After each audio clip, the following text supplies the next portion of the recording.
এখান থেকে আমাকে কেন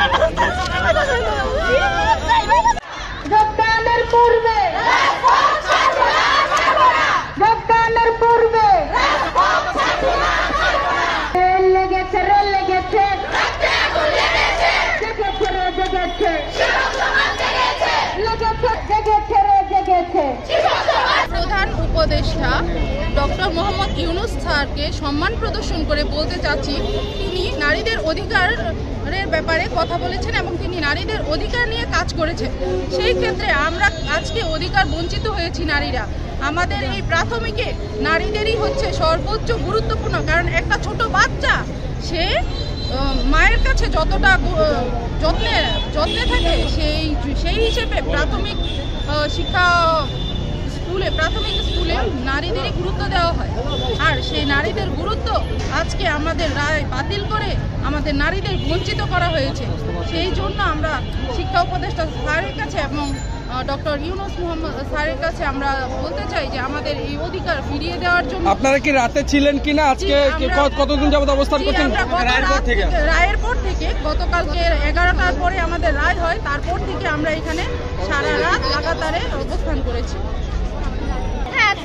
সামাজিক ভাবে খুবই কষ্টে আছি, সমাজে মুখ দেখাতে পারতেছি, সুইসাইড করার কোনো উপায়, এখান থেকে গেলে খালি হাতে ফিরলে বাড়িতে বের হবো, কিভাবে বের হবো? বের হওয়া সম্ভব না। আমরা কি পড়াশোনা করি নাই? 2টা বাচ্চা নিয়ে 12 বছর ধরে পড়াশোনা করার পরে কয়েকটা ভাইবা দেওয়ার পরে এইবার সুপারিশ প্রাপ্ত হয়েছি। তারপরে এইভাবে নিয়োগ বাতিল করা মানে কি? সমাজের সবাই, আত্মীয় স্বজনের সবাই ফোন বন্ধ করে রাখতে হচ্ছে, কথা বলতে পারতেছি না। আমার পিচ্ছি যে বাচ্চাটা ক্লাস 2-তে পড়ে, যে বাচ্চাটা 5-এ পড়ে, তাকে কিভাবে জিজ্ঞেস করতে পারে এলাকার মানুষজন, তোমার আম্মু কোথায়, তোমার আব্বু কোথায়? আমাদের ক্রিটিসাইজ করে, আমরা কিভাবে বাঁচবো? আমি সামাজিকভাবে প্রতিপন্ন। কালকে রাত 10টার সময় এসে বাচ্চাটাকে নিয়ে বাসায়ও যাইতে পারি নাই, সারাদিন এইখানেই ছিলাম, আবার বাবার কাছে ঘুমাচ্ছে। এই অবস্থায় আমাদের বাড়ি ফেরার কোনো পথ নাই, হয় যোগদান নয় ফাঁসি দান করেন। হ্যাঁ বলেন। আমাদের দাবি মেনে নেওয়ার আগ পর্যন্ত আমরা লাগাতার এখানে রাজপথ ছাড়বো না, আমরা রাজপথে অবস্থান করতে অবস্থান।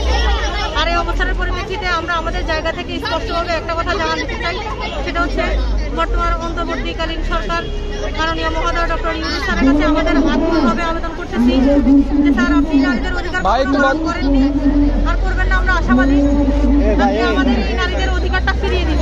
আমাদেরকে যদি নিয়োগ না দিতেন কোনো সমস্যা ছিল না, প্রথমে যদি 93% দেওয়ার ছিল তাহলে প্রথমেই দিতেন।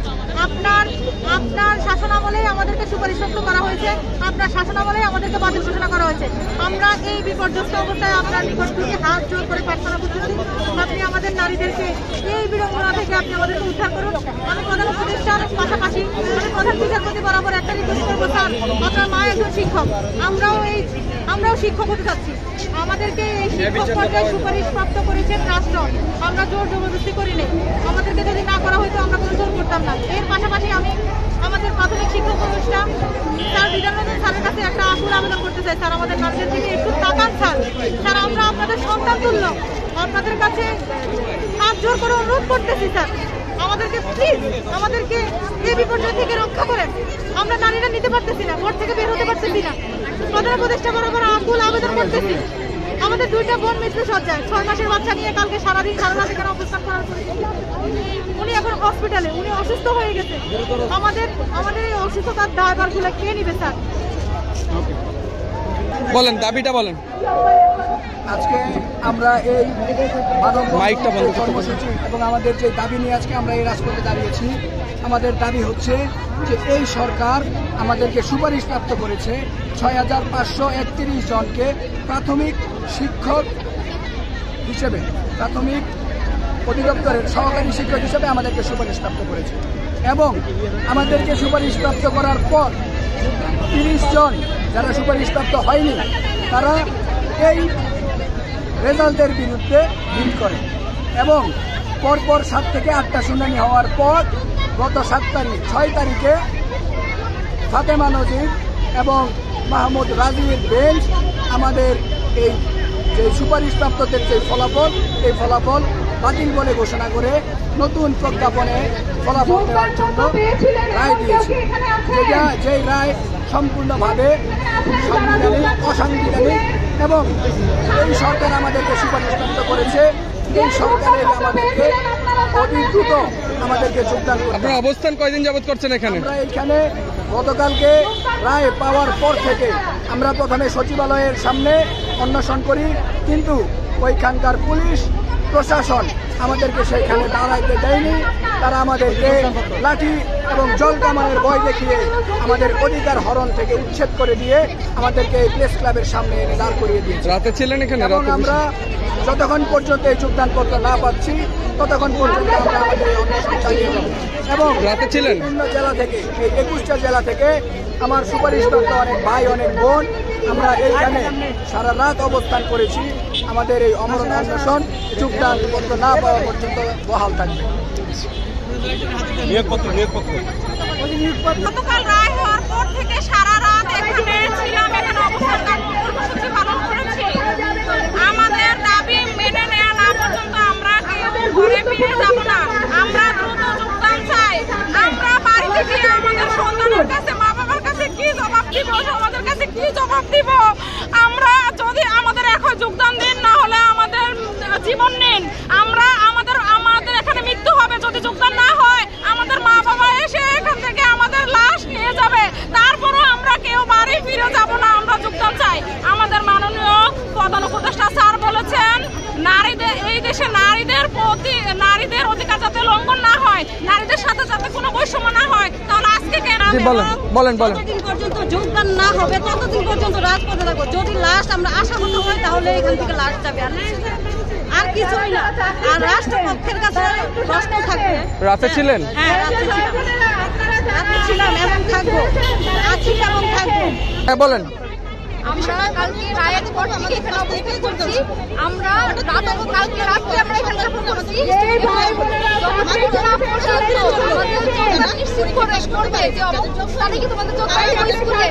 ততদিন পর্যন্ত আমরা রাস্তা ছাড়বো না।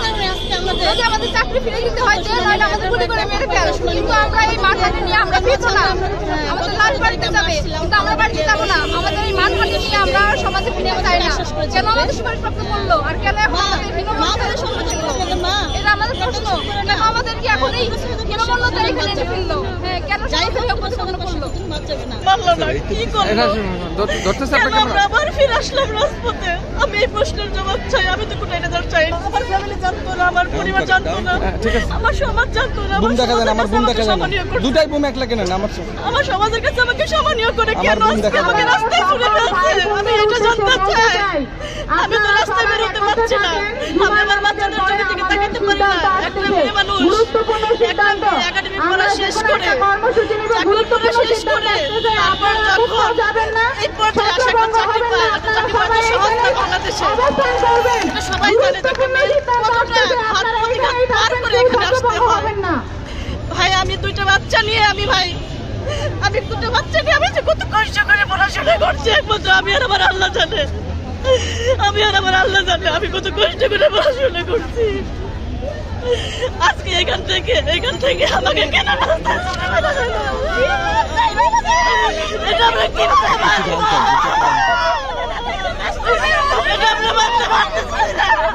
আমাদেরকে না হয় স্কুলে যাওয়া দরকার নেই।